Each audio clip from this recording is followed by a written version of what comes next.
అతి తక్కువ ఖర్చుతో విదేశాలలో ఎంబీబీఎస్ విద్య కేర్ ఆఫ్ విశాల్ ఓవర్సీస్. బేసిక్గానండి ఈ మధ్య రోజుల్లో అంటే మీ టైంలో లేదు, ఏముందో బయటకు తెలియదు.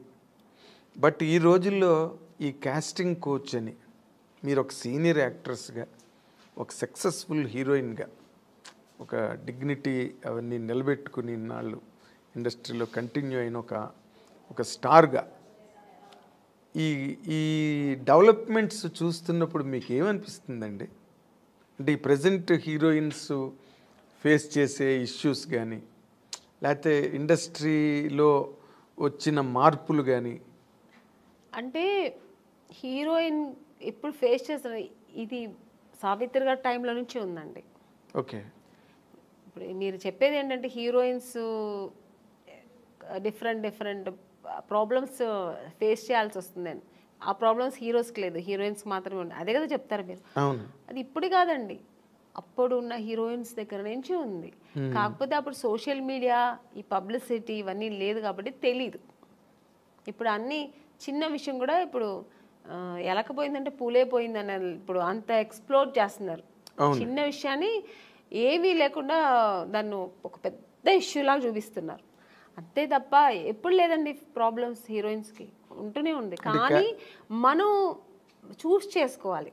హీరోయిన్స్గా అందరూ కష్టపడే వస్తారండి. ఎవరు వచ్చిన వెంటనే హీరోయిన్ ఎవ్వరు అవ్వలేరు. అంటే చేసిన ఆ హీరోయిన్స్ వాళ్ళకే తెలుసు. ఎవరికైనా ఆ వెనకాల ఒక కథ ఉంటుంది, వాళ్ళ బ్యాక్గ్రౌండ్ ఉంటుంది, వాళ్ళు ఏం కష్టపడ్డారు, ఎలా వచ్చారనేది ఉంటుంది. కానీ ఇప్పుడు మనం చూస్ చేసుకోవాలి. రెండు ఉంటుంది, మంచి ఉంటుంది, చెడు ఉంటుంది. మీరు ఏ ప్రొఫెషనల్ తీసుకోండి, ఏ జాబ్లో తీసుకోండి, మీకు ఉంటుంది మంచి చెడు. దాన్ని మనం తీసుకునే రీతి, మనం తీసుకోవాల్సిన ఇది మంచి ఇలా వెళ్ళాలి అనేది మన చేతుల్లో ఉంది. అంతే. చెడు ఉందని తెలిసిన తర్వాత మనం ఎందుకు వెళ్తామండి కదా. మీరు ఎప్పుడు అట్లాంటి ఎవరు మీ జనరేషన్ చెప్పాను కదా, ఫేస్ చేశాను నేను కూడా. తెలుగు మనం తమిళ్లో చాలా ఫేస్ చేశాను నేను కూడా. అవునండి, ఇప్పుడు పెద్ద డైరెక్టర్స్ పెద్ద కంపెనీల్లో లేదు అలాంటి నాకు తెలిసి. కొన్ని కొత్త కంపెనీస్ వస్తాయి, కొత్త వాళ్ళు వస్తారు, సడన్గా ఆఫీస్ వేసుకుని హీరో. మనకేం తెలుసు వాళ్ళు కొత్త ఏదో హీరోయిన్స్ ఛాన్స్ అంట, మనం వెళ్తాము. పిలుస్తారు, మేనేజర్ పిలుస్తారు, వెళ్తాం. ఓకే అండి, 2 pieces వేయాలండి, మీకు ఇక్కడ స్ట్రెచ్ మార్క్ లా ఉంటుంది కదా, అలా ఏమైనా ఉందంటే, నాకెళ్ళి ఎందుకు ఉంటుందండి స్ట్రెచ్ మార్క్, నాకు లేదండి అంటే, లేదు ఒకసారి చూపిస్తే బాగుంటుంది. ఎలా చూపిస్తారండి? పక్కన ఇప్పుడు ఒక మదరు మా బ్రదరు ఉంటారు, వాళ్ళ ముందు ఇది చూపించండి, ఎలా ఇలాంటివి జరుగుతాయండి. అది ఎలా చూపిస్తారు? అది వాళ్ళు అర్థం చేసుకుంటా కావాలని చేస్తారా, లేదు పర్టికులర్గా దీనికోసమే ఆఫీస్ వేసుకొని కూర్చుంటారా మనకు తెలియదు. అప్పుడు అర్థమైపోతుంది వీళ్ళు సినిమా తీస్తారా లేదు దీనికోసం వచ్చారా. మనకు ఎక్స్పీరియన్స్ కదా. ఇప్పుడు ఒక 4-5 కంపెనీ వెళ్తే ఇప్పుడు అక్కడ ఎలా జరిగింది. ఇప్పుడు ఒక పెద్ద కంపెనీకి వెళ్తే వాళ్ళు ఏం అడుగుతారు, కొంచెం డ్యాన్స్ చేసి చూపించమ్మా, ఒక యాక్టింగ్ చూపించు, ఎమోషనల్గా చేయి. ఇప్పుడు ఒక హీరోయిన్తో మాట్లాడాలి, ఈ డైలాగ్ ఇస్తారు, ఇది ఎలా మాట్లాడతాం, ఇలా అడుగుతారు. అది మనకు సినిమాకు సంబంధించింది మాత్రమే వాళ్ళు అడుగుతారు. స్ట్రెచ్ మార్క్ చూడాలి, మీకు ఇక్కడ ఏమైనా బ్లాక్ ఉంటుందా, మొన్న ఒక హీరోయిన్ అలాగొచ్చారు, మేము చూడకుండా వేసుకున్నాం, చూసిన తర్వాత స్పాట్లో చూసాము, మీరు కొంచెం బట్టలు ఇప్పి చూపించండి. ఇలాంటివి కొన్ని కొత్త వాళ్ళు ఉంటారండి. ఇలాంటి వేషాలకు వాళ్ళు దీనికోసం వస్తారా లేదు సినిమా తీయడానికి తెలిసిపోతుంది మనకు. అప్పుడు అర్థమవుతుంది. అప్పుడు లేదు సార్, ఐఎమ్ సారీ, నేను అలా అంతా చేయలేను, నాకు స్విమ్మింగ్ నాకు అసలే తెలియదు, నేను అలాంటి క్యారెక్టర్ కూడా నాకు వద్దని చెప్పి లేచి రావడం, అంతే మన పద్ధతి. ఓకే చూపిస్తాను అనేది అది వాళ్ళ ఇష్టం అండి.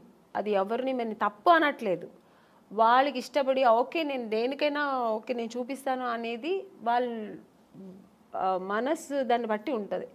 నేనైతే మైండ్ సెట్ బట్టి నేనేమంటాను, లేదు సార్ నాకు అది తెలియదని, నేనైతే అలా చేయించాను, మీకు అంత ఇది ఉంటే నన్ను హీరోయిన్గా వేసుకోండి, నేను మీకు 2 pieces ఐఎమ్ రెడీ, నేను స్విమ్ సూట్ వేసుకుంటా, కానీ ఇక్కడ బట్టలు ఇప్పి చూపించడం అయితే నేను కుదరదని లేచి వచ్చిన ఎన్నో సన్నివేశాలు నాకు జరిగింది. అలాంటి సిచ్యుయేషన్స్ వచ్చాయి అని చెక్ వచ్చి అడ్వాన్స్ ఇచ్చిన కంపెనీలు ఎన్నో ఉన్నాయండి నాకు.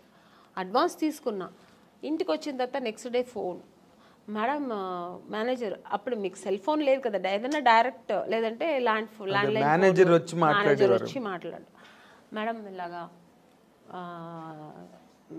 డైరెక్టర్ గారు అక్కడ ఫుల్ ఇది పెట్టుకున్నారు, ఒక స్టోరీ డిస్కషన్ పెట్టుకున్నారు, ఇట్లా ఒక బీచ్ దగ్గర ఇట్లా రమ్మంటున్నారు మిమ్మల్ని, ఫైనాన్షియర్ వస్తున్నారు చూడాలంట. ఫైనాన్సర్ నన్ను ఎందుకు చూడాలి, నాకు అర్థం కాదు. ఫైనాన్స్ ఇప్పుడు చూడాల్సిందే డైరెక్టర్, ప్రొడ్యూసర్ అయిపోయింది. ఇంకా ఎక్కువ అనుకుంటే హీరో చూడాలా, ఓకే హీరో గారు చూడాలి ఎలా ఉంటుంది, నా పక్కనే ఎలా చేస్తే హీరోయిన్ ఒక అమ్మాయి ఎలా ఉంటుందో చూడటం, ఇది పద్ధతి. ఫైనాన్సర్ ఎందుకు చూడాలి నన్ను అనవసరంగా, నాకు అర్థం కాదు. కొన్ని రోజుల తర్వాత అర్థమయ్యేది, ఓ దీని ఇంకోటి నాకు ఎక్కడ అర్థమయ్యేదంటే, మమ్మీ వద్దండి మీరు మాత్రం వస్తే చాలంటేనే అర్థమైపోయేది. కారు తీసుకొచ్చారు, ఐఎమ్ సారీ అని నేను రాను. ముందు మన అమ్మగారు అసలే పంపరు, ఒంటరిగా అంటే మా అమ్మ పంపించేది కదండి. లేదండి మా అమ్మాయిని అయితే ఒంటరిగా పంపాము. మా అమ్మ ఒక్కటే అన్నదండి, సినిమా హీరోయిన్ అవ్వాలా అనుకున్నావు, నాన్నగారి దగ్గర పర్మిషన్ తీసుకుని వచ్చాము. లేదు అప్పుడు ట్రై చేస్తున్నాం, అప్పుడు ట్రై చేసే టైంలో ఓకే దొరికితే చేద్దాం, లేదంటే ఉంది మనకు బెంగళూరులో మాకు ఇల్లు ఉంది, హ్యాపీగా అక్కడ వెళ్ళి జాబ్ చేసుకో, లేదు చదువుతావు చదువు, పెళ్లి చేస్తానో చేస్తా. ఇన్ని ఆప్షన్ ఉన్నప్పుడు మనకు అనవసరం, నువ్వు హీరోయిన్ అవ్వాలా మనం దానికోసం కష్టపడతాం, ఇంకా అడ్డతోవలు అని మనకు అనవసరం. అలా నేను అలాగే ట్రావెల్ అయ్యానండి.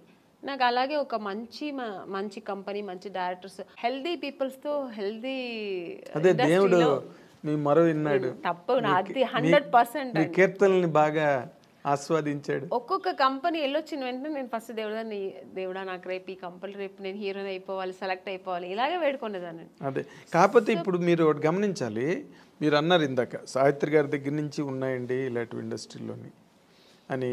కాకపోతే ఇప్పుడు సోషల్ మీడియా రావడం వల్ల, కానీ హీరోయిన్లే పోలీస్ కంప్లైంట్లు ఇచ్చి కొంతమంది బాంబే నుంచి వచ్చిన వాళ్ళు, లేకపోతే ఏదో మొత్తానికి అలాంటివన్నీ జరగడం, అవన్నీ యూట్యూబ్లో వాళ్ళు వచ్చి వీడియోలు రిలీజ్ చేయడం, ఒక రకమైన డిస్టర్బెన్స్ అన్నది కొన్ని అన్ని చోట్ల అని కాదు, ఇన్ని సినిమాలు వస్తున్నాయి ఎక్కడ జరగవు కానీ, బట్ జరిగినవి మాత్రం చెప్తున్నాను కదండి, ఇండస్ట్రీ పరువు తీయడానికినే వచ్చిన వాళ్ళు అయితే ఇది జరగదండి.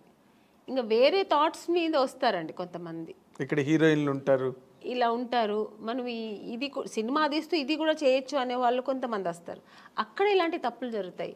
ఓన్లీ సినిమాని నమ్ముకొని సినిమాని లవ్ చేసి ఒక సినిమా మనకు ఇండస్ట్రీలో ఈ ప్యాషన్తో వచ్చేవాళ్ళు, కళాకారులుగా వచ్చేవాళ్ళు ఎప్పుడు ఈ తప్పులు అక్కడ ఈ తప్పులు జరగదండి. వేరే థాట్స్ కూడా ఉంటాయి చూడండి దాంతోపాటు, లేదంటే ఆ థాట్స్ మాత్రమే అనుకొని వస్తారు కదా, అక్కడ ఈ తప్పులు జరుగుతాయి. సో అక్కడ కొంతమందికి ఇలా జరుగుతాయి. అవును. తర్వాత మీ టూ అనేది కూడా, అలాగే ఆడవాళ్ళు కూడా అండి, ఏ హీరోయిన్ కూడా మనం ఇలా అయిపోవాలి, చెడుగానే ఉండాలి, చెడు దారి తొక్కాలని ఎవ్వరు రారండి. అందరూ ఒక డ్రీమ్తో వస్తారు. ఏ అమ్మాయి అయినా సరే నేను ఒక హీరోయిన్ అవ్వాలి, ఎవరికి ఆశ అందరికి సొంతం కదండి. నేను కూడా శ్రీదేవి గారి లాగా కావాలి, నేను కూడా ఒక నగ్మా గారి లాగా కావాలి, నేను కూడా ఒక విజయశాంతి గారు లాగా నేను కూడా ఈ సినిమా ఇండస్ట్రీలో అవ్వాలని అనుకోవడం తప్పలేదు. అందరూ ఆశతోనే వస్తారు కదా. సక్సెస్ అయ్యేది కొంతమంది, సక్సెస్ అవ్వకుండా వెనక్కి తిరిగిపోవడం కొంతమంది. ఆ టైంలో